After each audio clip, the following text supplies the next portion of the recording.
LDF-ന് പകരം UDF-നെ തെരഞ്ഞെടുക്കും, കേരളത്തിലെ ജനങ്ങൾ അങ്ങനെ തെരഞ്ഞെടുത്ത് കഴിഞ്ഞു എന്നാണല്ലോ, ആ ഒരു വിശ്വാസത്തിലാണല്ലോ ഇത്തരത്തിലുള്ള മുഖ്യമന്ത്രി തർക്കത്തിന്റെ ആത്മവിശ്വാസം വരുന്നത്. പക്ഷേ ഇത് അതിരുകളെല്ലാം ലംഘിച്ചു പോകുന്ന ഒരു പരിപാടിയായി പോയില്ലേ? ഇവർ തന്നെ ഫോണിൽ വിളിച്ചും മറ്റും ആളുകളുമായിട്ട്, ഇപ്പോൾ പരിചയക്കാരുമായിട്ട്, ഈ സ്വാധീനമുള്ള ആളുകളുമായിട്ടൊക്കെ സംസാരിക്കുന്നു. ഇന്നയാളായിരിക്കും മുഖ്യമന്ത്രിയായിട്ട് വരിക എന്ന് അവകാശവാദം ഉന്നയിക്കുന്നു. ഇത് എങ്ങോട്ടുള്ള പോക്കാണ്? അതിനിടയിൽ ഈ KC വേണുഗോപാലിന്റെ ലാൻഡിംഗ് കൂടിയാകുമ്പോൾ ഞാൻ മുഖ്യമന്ത്രി സ്ഥാനത്ത് നിന്ന് മൈനസ് ചെയ്യപ്പെട്ടു എന്ന രീതിയിലായിരുന്നു KC. പക്ഷേ ഇപ്പോൾ അങ്ങനെയല്ലല്ലോ, അതിശക്തമായിട്ട് ലാൻഡിങ്ങിന് തയ്യാറെടുക്കുകയാണ്. ശ്രീ മഞ്ജുഷ്, ഇതിലെ ഒന്നാമത്തെ കാര്യം തെരഞ്ഞെടുപ്പിന്റെ ഫലം വരാനായിട്ട് ഇനിയും ഏതാണ്ട് 2 ആഴ്ചയോളം സമയം ബാക്കിയുണ്ട് എന്നുള്ളതാണ്. അപ്പോൾ ആ സമയം കഴിഞ്ഞതിന് ശേഷം മാത്രമേ അടുത്ത കേരളത്തിലെ മന്ത്രിസഭ ആരാണ് രൂപീകരിക്കാൻ പോകുന്നത് എന്നതിനെക്കുറിച്ച് നമുക്ക് അറിവുണ്ടാകും. അപ്പോൾ അങ്ങനെയുള്ള സമയത്ത് എല്ലാ പാർട്ടികൾക്കും ഭരണത്തിലേക്ക് തിരിച്ചു വരുമെന്നോ അല്ലെങ്കിൽ ഭരണം നിലനിർത്തുമെന്നോ ഒക്കെ തന്നെ സ്വപ്നം കാണാനോ അല്ലെങ്കിൽ അതിനനുബന്ധിയായിട്ടുള്ള പ്ലാനുകൾ ഉണ്ടാക്കാനോ ഒരു തരത്തിലുള്ള തടസ്സവുമില്ല. പക്ഷെ അതൊക്കെ വോക്കലായിട്ട് മാറാതെ ആഭ്യന്തരമായിട്ട് അവർ തീരുമാനിക്കുന്നതാണ് നല്ലത്. അതല്ല എങ്കിൽ ഇപ്പോൾ പല അഭിപ്രായ സർവേകളും അല്ലെങ്കിൽ പ്രീ പോൾ സർവേകളും ഒക്കെ പറഞ്ഞിരിക്കുന്നതിന് തുല്യമായിട്ട് LDF ഭരണം നിലനിർത്തുകയാണെങ്കിൽ കനത്ത രീതിയിലത്തേക്ക് ഇവരെല്ലാം തന്നെ വിമർശിക്കപ്പെടും, ട്രോൾ ചെയ്യപ്പെടും. ഇവർക്ക് കേരള രാഷ്ട്രീയവുമായി ബന്ധപ്പെട്ട് ഒരു തരത്തിലുള്ള കാഴ്ചപ്പാടുമില്ല. ജനങ്ങളുടെ മനസ്സിലിരിപ്പ് എന്താണ് എന്നതിനെക്കുറിച്ച് ഇവർക്ക് ഒരു തരത്തിലുള്ള അറിവുമില്ല എന്ന രീതിയിലത്തേക്ക് അത് വ്യാഖ്യാനിക്കപ്പെടും. അപ്പോൾ അതുകൊണ്ട് തന്നെ ഇങ്ങനെ പരസ്യമായിട്ടുള്ള ഒരു വിഴുപ്പലക്കൽ അല്ലെങ്കിൽ അവകാശവാദം ഉന്നയിക്കൽ ഇതൊക്കെ അവസാനിപ്പിക്കുന്നതാണ് കോൺഗ്രസിന് നല്ലത്. പിന്നെ മുഖ്യമന്ത്രി ആര് എന്നുള്ള ഒരു തർക്കത്തിന്റെ സ്പെസിഫിക്സിലേക്ക് അല്ലെങ്കിൽ അതിന്റെ മെറിറ്റിലേക്ക് നമ്മൾ വന്നാൽ, കോൺഗ്രസിന് അധികാരം കിട്ടിക്കഴിഞ്ഞാൽ തീർച്ചയായിട്ടും അവിടെ ഉണ്ടാകാൻ പോകുന്നത് ഒരു വലിയ തമ്മിലടിയാണ് എന്ന് നമുക്കറിയാം. അപ്പൊ അങ്ങനെയാണ് എങ്കിൽ ഇപ്പോ ഈ ഒരു ഡ്രോയിലേക്ക് വന്നിരിക്കുന്ന ആളെന്ന രീതിയിൽ വേണം KC വേണുഗോപാലിനെ കാണാൻ. കാരണം ആദ്യം തന്നെ VD സതീശനും രമേശ് ചെന്നിത്തലയും അവിടെയുണ്ട്. ഈ 2 പേർക്ക് പുറമെ മൂന്നാമതൊരു ഓപ്ഷൻ എന്ന് പറയുന്നത് ഉണ്ടായിരുന്നില്ല. തെരഞ്ഞെടുപ്പിന്റെ പ്രചരണ സമയത്താണ് ശ്രീ KC വേണുഗോപാലിന്റെ സാന്നിധ്യം ഇവിടെ ശക്തമായിട്ടുണ്ടായിരുന്നത്. ആ സമയത്ത് നമ്മുടെ നാട്ടിലുള്ള ഏതാണ്ട് എല്ലാ ന്യൂസ് മാധ്യമങ്ങളും അദ്ദേഹത്തിന് അഭിമുഖം നടത്തിയിരുന്നു. ആ അഭിമുഖങ്ങളിലെല്ലാം തന്നെ അദ്ദേഹം കൃത്യമായി പറഞ്ഞത് ഞാൻ കേരളത്തിലെ മുഖ്യമന്ത്രിയാകാനില്ല എന്ന് തന്നെയാണ്. നമ്മുടെ നാട്ടിലെ പല ചാനലുകളും വാഹനങ്ങളൊക്കെ എടുത്തുകൊണ്ട് ഈ പ്രചരണത്തിനൊപ്പം നടന്ന് ഈ ജനപ്രതിനിധികളെയും ഇങ്ങനെയുള്ള നേതാക്കന്മാരെയും ഒക്കെ വണ്ടിയിൽ വിളിച്ചിരുത്തി ഇന്റർവ്യൂ ചെയ്യുന്നത് നമ്മൾ കണ്ടതാണ്. അപ്പൊ അങ്ങനെയുള്ള ചില ഇന്റർവ്യൂ ശ്രദ്ധിക്കുന്ന സമയത്ത് അദ്ദേഹം പറഞ്ഞത് അങ്ങനെ ഒരു ചിന്തയേ ഇല്ല, അദ്ദേഹം ഇവിടെ വരുന്നില്ല എന്നാണ്. അങ്ങനെ വരുന്നില്ല എന്ന് അദ്ദേഹം പറഞ്ഞത് ആത്മാർത്ഥമായിട്ടാണ് എങ്കിൽ ഈ ഒരു സമയത്ത്, ഈ ചർച്ച നടക്കുന്ന സമയത്ത് തനിക്ക് വേണ്ടി വാദിക്കുന്ന ആൾക്കാരോട് അദ്ദേഹം പറയണം എനിക്ക് വേണ്ടി വാദിക്കേണ്ട, കാരണം ഞാൻ നേരത്തെ തന്നെ അത് പറഞ്ഞിട്ടുണ്ട്, എനിക്ക് വേണ്ടി വാദിക്കേണ്ട എന്ന് അദ്ദേഹം പറയണം. അദ്ദേഹം അത് പറഞ്ഞിട്ടില്ല എന്നാണ് ഞാൻ മനസ്സിലാക്കുന്നത്. കാരണം അദ്ദേഹം അത് പറഞ്ഞിരുന്നുവെങ്കിൽ, പ്രത്യേകിച്ച് കോൺഗ്രസിന്റെ സംഘടനാ ചുമതലയുള്ള ജനറൽ സെക്രട്ടറി പറഞ്ഞാൽ എല്ലാ ആൾക്കാരും അത് കേൾക്കേണ്ടതാണ്. പക്ഷെ അദ്ദേഹത്തിന് വേണ്ടിയിട്ടുള്ള ഈ ഒരു പബ്ലിക് ബാക്കിംഗ്, ഒരു എൻഡോഴ്സ്മെന്റ് എന്ന് പറയുന്നത് നാൾക്ക് നാൾ വർദ്ധിച്ചു വരുന്നതാണ്.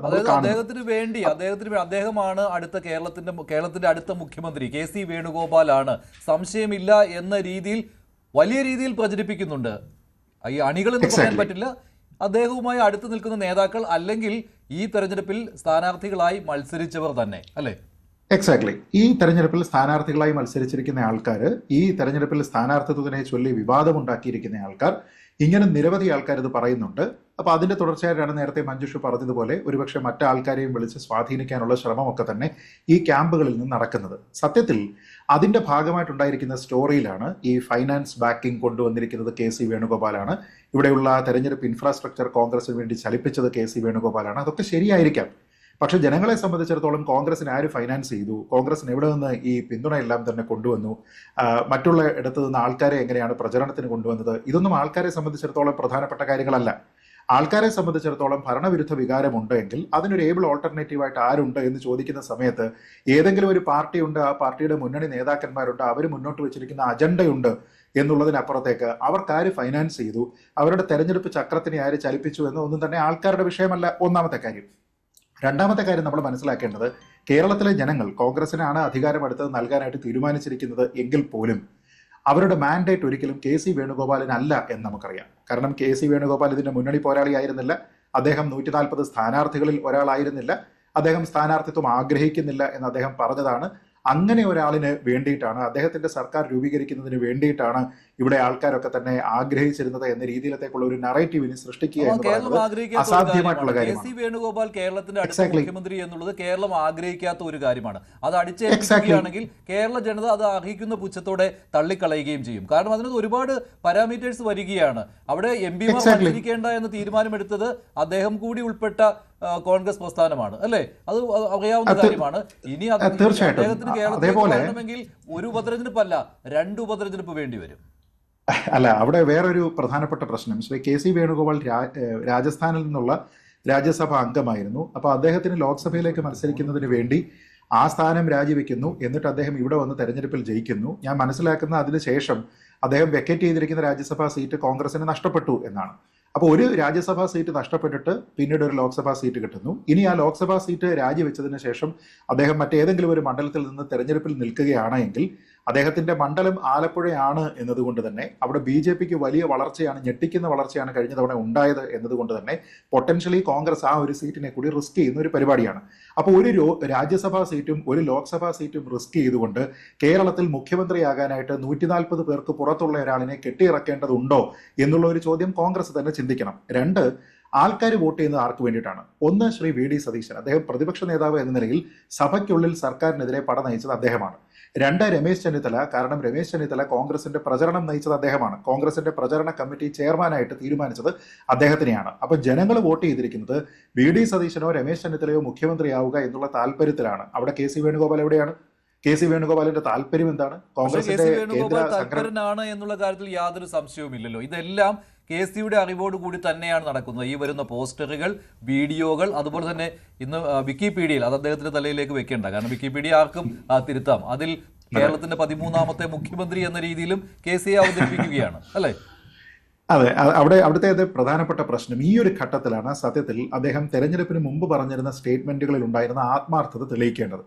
വോട്ടെല്ലാം പെട്ടിയിലായതിനു ശേഷം ഇനി ആൾക്കാർ എന്നെ പിന്തുണച്ചോട്ടെ, എനിക്ക് വേണ്ടി ആൾക്കാർ അപദാനങ്ങൾ വാഴ്ത്തി അല്ലെങ്കിൽ വലിയ വീരകവിതകളൊക്കെ തന്നെ ചമച്ചോട്ടെ എന്ന് ചിന്തിച്ചിരിക്കുന്നതല്ല. പ്രത്യേകിച്ച് അദ്ദേഹത്തിന്റെ ചുമതല സംഘടനാ ജനറൽ സെക്രട്ടറി എന്നുള്ളതാണ്. അപ്പോൾ ആ സംഘടനയിൽ ഏതെങ്കിലും തരത്തിലുള്ള ഉത്തരവാദിത്തമില്ലായ്മ ഉണ്ടാകുന്നുണ്ടെങ്കിൽ, അച്ചടക്കരാഹിത്യം ഉണ്ടാകുന്നുണ്ടെങ്കിൽ ഇങ്ങനെ ഒരു പബ്ലിക്കായിട്ടുള്ള ചർച്ച ഉണ്ടാകരുത്, കോൺഗ്രസിന്റെ പ്രതിച്ഛായയെ അത് ദോഷകരമായി ബാധിക്കും എന്നുള്ള ഒരു ബോധ്യം ആദ്യമേ ഉണ്ടാകേണ്ടുന്ന ആള് KC വേണുഗോപാലാണ്. അപ്പോൾ അദ്ദേഹം പറയണം, നോക്കൂ, എനിക്ക് ഈ താല്പര്യമില്ല.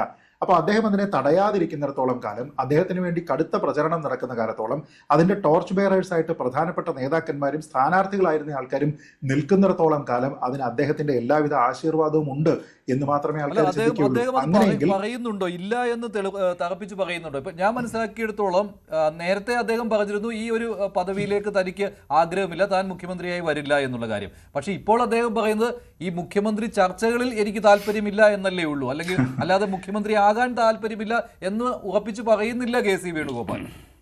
തെരഞ്ഞെടുപ്പിന്റെ പ്രചരണം നടക്കുന്ന സമയത്ത് ഒരു ചാനലിന്റെ ബസ്സിൽ അദ്ദേഹം യാത്ര ചെയ്യുന്ന സമയത്ത് അദ്ദേഹത്തിനോടുള്ള ഒരു അഭിമുഖത്തിൽ അദ്ദേഹം വ്യക്തമായിട്ട് പറയുന്നുണ്ട്, തനിക്കത് താല്പര്യമില്ല, തന്റെ വിഷയത്തിലുള്ള കാര്യമേ അല്ല അത്, അങ്ങനെ ഒരു ചിന്തയെ ഉണ്ടായിട്ടില്ല എന്ന് അദ്ദേഹം പറയുന്നുണ്ട്. എന്ന് വെച്ചാൽ സ്റ്റേറ്റിന്റെ ലീഡേഴ്സ് ആരൊക്കെയാണോ അവരിൽ ആരെങ്കിലും ആയിരിക്കണം അടുത്ത മുഖ്യമന്ത്രി എന്നുള്ളത് തന്നെയാണ്. പക്ഷെ ഇവിടെ കോൺഗ്രസിന് അനുകൂലമായിട്ടുള്ള ഒരു വേവ് ഉണ്ട് എന്ന രീതിയിലത്തേക്കുള്ള ഒരു അഭ്യൂഹം ഉണ്ടാകുമ്പോൾ അതിൽ ഫ്രണ്ട് റണ്ണേഴ്സ് ആയിട്ട് 1-2 ആൾക്കാർ വേറെ ഉള്ളപ്പോൾ ഇദ്ദേഹത്തിനെ ചുറ്റിപ്പറ്റി ഇങ്ങനെ ചർച്ചകൾ വരുമ്പോൾ അദ്ദേഹം നേരത്തെ ഉണ്ടായിരുന്ന എന്റെ നിലപാട് ഇത് തന്നെയാണ്, അതിൽ യാതൊരു വിധത്തിലുള്ള, ഇപ്പം മഞ്ജുഷ പറഞ്ഞില്ലേ, നമുക്കിപ്പോൾ കേൾക്കുന്ന സമയത്ത് അദ്ദേഹം മുഖ്യമന്ത്രിയാകാൻ താനില്ല എന്നാണോ പറഞ്ഞത്, അതോ മുഖ്യമന്ത്രി ചർച്ചയിൽ താല്പര്യമില്ല എന്നാണോ പറഞ്ഞിരിക്കുന്നത് എന്നുള്ള ഒരു കൺഫ്യൂഷൻ ഉണ്ട്. ആ കൺഫ്യൂഷൻ പോലും അസ്ഥാനത്താണ്. അതാണ് ഞാൻ പറഞ്ഞത്. എക്സാക്ട്ലി, ഞാൻ പറയുന്നത് മഞ്ജുഷ, അതുകൊണ്ട് ആ കൺഫ്യൂഷൻ മാറ്റുന്നതിന് വേണ്ടി ഞാൻ മുഖ്യമന്ത്രിയാകാനില്ല എന്നുള്ള അദ്ദേഹത്തിന്റെ പരസ്യ പ്രസ്താവന ഈ സമയത്തുണ്ടാകണം. അത് ഉണ്ടാകാതെ കുറേയധികം ആൾക്കാർ വേണുഗോപാൽ ഒരു സുവർണ അവസരമായി കണ്ടിരിക്കുന്ന KC വേണുഗോപാൽ അങ്ങനെ പറയുമെന്ന് താങ്കൾ കരുതുന്നുണ്ടോ? KCക്ക് വേണ്ടി നടക്കുന്ന പ്രചാരണങ്ങൾ നമുക്കറിയാം എന്തൊക്കെയാണെന്ന്. ഇല്ല, അങ്ങനെ ഉണ്ടാവില്ല. അതുകൊണ്ടാണ് ഞാൻ പറഞ്ഞത്, അദ്ദേഹം പറഞ്ഞിരിക്കുന്ന കാര്യത്തിൽ ആത്മാർത്ഥതയുണ്ട് എങ്കിൽ അദ്ദേഹം അത് പറയേണ്ടത് ഇപ്പോഴാണ്. അത് പറയാതിരിക്കും തോറും ഇവിടെ പലതരത്തിലുള്ള കാര്യങ്ങളാണ് പ്രശ്നത്തിലാകുന്നത്. 1, അദ്ദേഹത്തിന്റെ credibility. 2, people's mandate was never for KC. അത് നമുക്കറിയാമല്ലോ. KC വേണുഗോപാൽ കേരളത്തിന്റെ അടുത്ത മുഖ്യമന്ത്രി ആകട്ടെ എന്ന രീതിയിലത്തേക്കേ അല്ല ഇവിടെ ആൾക്കാർ വോട്ട് ചെയ്യുന്നത്. കാരണം ആൾക്കാർ വോട്ട് ചെയ്യുന്ന സമയത്ത് അവരുടെ മുന്നിലുള്ള പ്രസന്റബിൾ ആയിട്ടുള്ള 2 ലീഡേഴ്സേ ഉള്ളൂ. അതിലൊന്ന് VD സതീശനാണ്, മറ്റൊന്ന് അവരുടെ പ്രചരണ കമ്മിറ്റിയുടെ ചെയർമാനാണ്. ഈ 2 ആൾക്കാർ മുന്നിട്ടാണ് തെരഞ്ഞെടുപ്പ് പ്രചരണം നയിക്കുന്നത്. അതുകൊണ്ട് തന്നെ ഈ 2 ഓപ്ഷൻ അപ്പുറത്തേക്ക് മറ്റേ മൂന്നാമതൊരു ഓപ്ഷനിലേക്ക് കോൺഗ്രസ് പോകേണ്ടുന്ന ഏതെങ്കിലും ഒരു സാധ്യതയുണ്ടോ? അവരിപ്പോൾ ഭരണത്തിൽ വരികയാണെന്ന് കരുതിക്കോളൂ, അത് 71 സീറ്റോ അതിന് മുകളിലേക്ക് എത്ര സീറ്റോ ആയിക്കോട്ടെ. പക്ഷെ അങ്ങനെ വന്നു കഴിഞ്ഞാൽ ഈ 2 പേരിൽ ഉള്ള ഒരാളല്ലാതെ MP-മാർ മത്സരിക്കേണ്ടതില്ല എന്നുള്ള ഒരു ജനറിക് റൂൾ അടിച്ചേൽപ്പിച്ചതിന് ശേഷം, വളരെ മികച്ച വിജയസാധ്യത കണ്ണൂരിലുണ്ടായിരുന്ന K സുധാകരനെ പിന്തിരിപ്പിച്ചതിന് ശേഷം അങ്ങനെ ഒരാൾ മത്സരിക്കേണ്ടതില്ല എന്ന് പറഞ്ഞിട്ട് അതായിരുന്നു കോൺഗ്രസിന്റെ നയം എങ്കിൽ എന്തിനാണ് ആ MP-മാരിലുള്ള ഒരാൾ തെരഞ്ഞെടുപ്പിൽ പോലും നിൽക്കാതിരുന്ന ഒരാൾ മുഖ്യമന്ത്രിയായിട്ട് നൂലിൽ താഴേക്ക് കെട്ടി ഇറങ്ങുന്നത് എന്നുള്ള ഒരു ചോദ്യമല്ലേ? അത് കോൺഗ്രസിന് നല്ലതിനല്ല.